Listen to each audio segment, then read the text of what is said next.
নিয়মনীতির তোয়াক্কা না করে বিকট শব্দে আতশবাজি, আলোকসজ্জা সহ বর্ণিল আয়োজনে নতুন বছরকে বরণ করল নগরবাসী। বিপর্যস্ত বিশ্ব অতীতের সব দুর্দশা ভুলে নতুন আশায় নতুন জীবনে ফেরার স্বপ্ন সবার। এবারও নতুন বছরকে বরণে আতশবাজি আর ফানুস উড়িয়ে উদযাপন হয়েছে দিনটি। জ্বলন্ত ফানুস পড়ে ধানমন্ডি ও মিরপুরে অগ্নিকাণ্ডের ঘটনাও ঘটেছে। সাকিবুর রহমানের রিপোর্টে থাকছে বিস্তারিত। ঘড়ির কাঁটায় যখন রাত ঠিক ১২টা, তখন ডিএমপির নিষেধাজ্ঞা তোয়াক্কা না করে আতশবাজির ঝলকে রঙিন হয়ে ওঠে ঢাকার আকাশ। ২০২৪কে বিদায় দিয়ে ২০২৫কে বরণ করতে এমন আতশবাজির আয়োজন।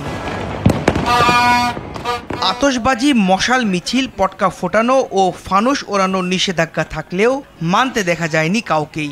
আতশবাজির বিকট শব্দে দিক বিদিক ছুটে বেড়াতে দেখা যায় পাখিদের। ২০২৪ সাল কারো জন্য ছিল আনন্দের, আবার কারো জন্য ছিল বিষাদের।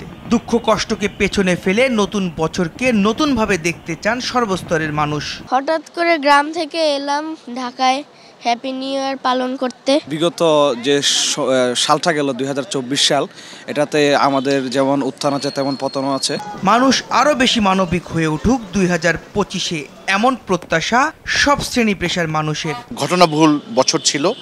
এই বছরের জনগণ দেখিয়ে দিয়েছে যে সরকার যদি জনগণের ইচ্ছায় না চড়ে তাহলে যে কোনো সময় তার একদিনও পতন হওয়া সম্ভব। আমাদের আগামী বছরটা সুন্দর যায় এবং নিরপেক্ষভাবে যায়, সুষ্ঠুভাবে যায়, এটাই হলো আমাদের সকলের প্রত্যাশা। সবাই যাতে ভালোভাবে জীবনযাপন করতে পারে, একসাথে থেকে যাতে আমরা ভালোভাবে দেশটাকে আরো উন্নতির দিকে নিয়ে যেতে পারি। তবে এই মানবিকতা হয়তো অনেকের কাছেই পৌঁছাতে পারেনি। রাজধানীর ধানমন্ডি ও মিরপুরে আগুনের ঘটনা ঘটে। স্থানীয়দের দাবি, ফানুস পড়ে অগ্নিকাণ্ডের সূত্রপাত। সাকিবুর রহমান, RTV, ঢাকা।